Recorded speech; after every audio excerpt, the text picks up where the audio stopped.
അപ്പോൾ ഇസ്രയേലിൻ്റെ വിശേഷങ്ങളൊക്കെ നമ്മൾ കേട്ടു. എന്തൊക്കെയാണ് ഇസ്രയേലിലെ ജോലി നമുക്കറിയാം. അപ്പോൾ ഇസ്രയേലിലേക്ക് അഗ്രികൾച്ചറൽ വിസയിൽ പോകുന്നവർക്ക് അവിടെ ചെയ്യേണ്ടി വരുന്ന ജോലികളെക്കുറിച്ചാണ് ഈ വീഡിയോയിൽ നമ്മൾ ഡിസ്കസ് ചെയ്യാൻ പോകുന്നത്. ഒന്നാമത്തെ ഫാം വർക്കർ. ഫാം എന്ന് പറയുമ്പോൾ സാധാരണ അവിടുത്തെ തോട്ടങ്ങളിൽ ഫലവർഗ്ഗങ്ങൾ പറിക്കാനും അത് ശേഖരിക്കാനും അത് പാക്ക് ചെയ്യാനും ഒക്കെ ഉള്ള ആൾക്കാരാണ് ഫാം വർക്കർ. അതിൻ്റെ തൂപ്പ് മുറിക്കുക അങ്ങനെയുള്ള പണികൾ. രണ്ടാമത്തെ green house worker. Green house പറഞ്ഞാൽ വേറൊരു ടൈപ്പ് ഓഫ് ഫാമിംഗ് ആണ്. നിങ്ങൾക്കറിയാം ഗ്രീൻ ഹൗസ് എന്താണ്. ആ ഗ്രീൻ ഹൗസിനകത്ത് ഫാമിംഗ് ചെയ്യുക, അവിടുത്തെ ടെമ്പറേച്ചറും ഹ്യൂമിഡിറ്റിയൊക്കെ മെയിൻറ്റെയിൻ ചെയ്യുക, പ്ലാന്റ് കണ്ടീഷൻസൊക്കെ മെയിൻറ്റെയിൻ ചെയ്യുക എന്നുള്ളതാണ്. മൂന്നാമത്തെ ലൈഫ് സ്റ്റോക്ക് ഫാമിംഗ് ആണ്.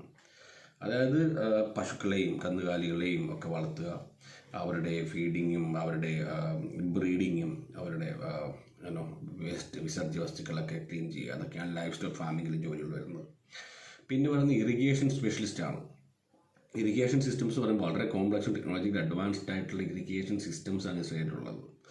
അപ്പോൾ അതിൻ്റെ സ്പെഷ്യലിസ്റ്റുകളെ വാട്ടർ കൺസർവേഷനൊക്കെ സ്പെഷ്യലിസ്റ്റുകളൊക്കെ അതിനാവശ്യമുണ്ട്. അഞ്ചാമത്തെ പറയുമ്പോഴത്തേക്ക് അഗ്രികൾച്ചറൽ റിസർച്ച് അസിസ്റ്റൻ്റ് ആയിട്ടാണ്. അത് ക്രോപ്പ് ഡെവലപ്മെൻ്റ് ആയിട്ടുള്ള project, pest control, sustainable farming practice.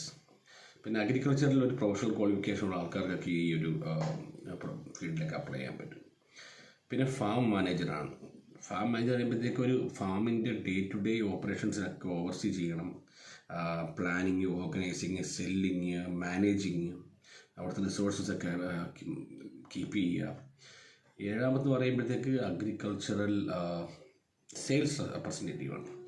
അതായത് അഗ്രികൾച്ചറുമായി ബന്ധപ്പെട്ട എല്ലാ സ്റ്റേജും ഫ്രം ക്രോപ്പ്, പിന്നെ നമ്മളുടെ എന്താ പറയുക fertilisers, machineries, agricultural food for life സ്റ്റോക്കിൻ്റെ ഫുഡാണെങ്കിലും എന്തൊക്കെ സംഭവങ്ങൾ അവിടെ ഉണ്ട് ഉൽപ്പാദിപ്പിക്കുന്നു, അവിടെ ആവശ്യം വരുന്നത് അതിൻ്റെയൊക്കെ സെയിൽസ് ആൻഡ് സർവീസുകൾ ചെയ്യുന്ന ആൾക്കാരാണ് അഗ്രി ബിസിനസ് സെയിൽസ് റെപ്രസെൻറ്റേറ്റീവ്.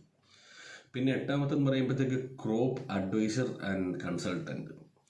അതായത് ഈ കർഷകർക്ക് ക്രോപ്പിൻ്റെ ബെസ്റ്റ് സെലക്ഷനുള്ള വിത്തുകളുടെ സെലക്ട് ചെയ്യുന്ന അഡ്വൈസ് ചെയ്യുക, പെസ്റ്റ് കൺട്രോളിനെ കുറിച്ച് അഡ്വൈസ് ചെയ്യുക, ഒപ്റ്റിമൽ ഫാമിംഗ് ടെക്നിക്ക് അതിനെക്കുറിച്ചൊക്കെ അഡ്വൈസ് ചെയ്യുന്ന ആൾക്കാരാണ് ഈ ക്രോപ്പ് അഡ്വൈസർ അല്ലെങ്കിൽ കൺസൾട്ടൻറ്റ്.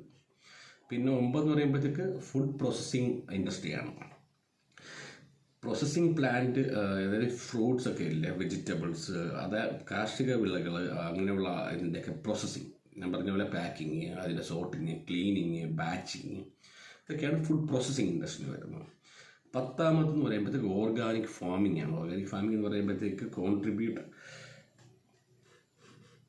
അതായത് സസ്റ്റൈനബിൾ ആയിട്ടുള്ള അഗ്രി ബിസിനസ് മോഡൽ ഫോളോ ചെയ്യുന്ന ഫാംസിനെ വർക്ക് ചെയ്യുക. സാധാരണ ഫാംസ് തന്നെ ഓർഗാനിക് ആയിട്ടുള്ള, അവിടെ വേറെ എന്താ പറയുക ആർട്ടിഫിഷ്യലായിട്ടൊരു സാധനം ഉണ്ടാകത്തില്ലായിരിക്കും. എല്ലാം നാച്ചുറലായിട്ടുള്ള സീഡ്സ്, നാച്ചുറലായിട്ടുള്ള ഫാമിംഗ് മെത്തേഡ്സൊക്കെ ഉപയോഗിക്കുക. That is organic farming.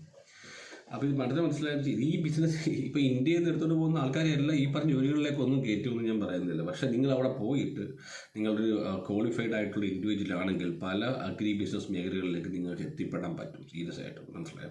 കാരണം നിങ്ങൾ അവിടെ ചെന്നിട്ട് ഒരു ലോക്കൽ കോൺടാക്റ്റ് അല്ലെങ്കിൽ ഒരു നല്ലൊരു കോൺടാക്റ്റ് നിങ്ങൾക്ക് അവിടെ കിട്ടുകയാണെന്നുണ്ടെങ്കിൽ നിങ്ങൾക്ക് നിങ്ങളുടെ വിസ ചേഞ്ച് ചെയ്ത് അല്ലെങ്കിൽ നിങ്ങൾക്ക് വേറൊരു നല്ലൊരു അഗ്രി കൾച്ചർ അല്ലെങ്കിൽ വേറൊരു ഓപ്പർച്യൂണിറ്റിയിലേക്ക് നിങ്ങൾക്ക് എത്തിപ്പെടാൻ പറ്റും. കാരണം അവിടുത്തെ വിസ പ്രോസസ്സിങ് അത്രയ്ക്കും വലിയ അത്ര ഭയങ്കര സംഭവമൊന്നുമല്ല. അവർ നല്ലൊരു കോൺടാക്റ്റ് അവിടെ കിട്ടിക്കഴിഞ്ഞാൽ അല്ലെങ്കിൽ നല്ലൊരു നിങ്ങളുടെ ഓഫർ, നിങ്ങളുടെ കേപ്പബിലിറ്റീസ് മനസ്സിലാക്കുന്ന ഒരു എംപ്ലോയറെ നിങ്ങൾക്ക് കണ്ടെത്താൻ സാധിച്ചു കഴിഞ്ഞാൽ ഇതേപോലുള്ള നല്ല പേ കൊടുക്കുന്ന ജോലികൾ നിങ്ങൾക്ക് എല്ലാം ചെയ്യാൻ പറ്റും. അപ്പോൾ വീണ്ടും അടുത്ത വിശേഷങ്ങളായിട്ട് വേറെ വീഡിയോയിൽ കാണാം. അപ്പം ബൈ.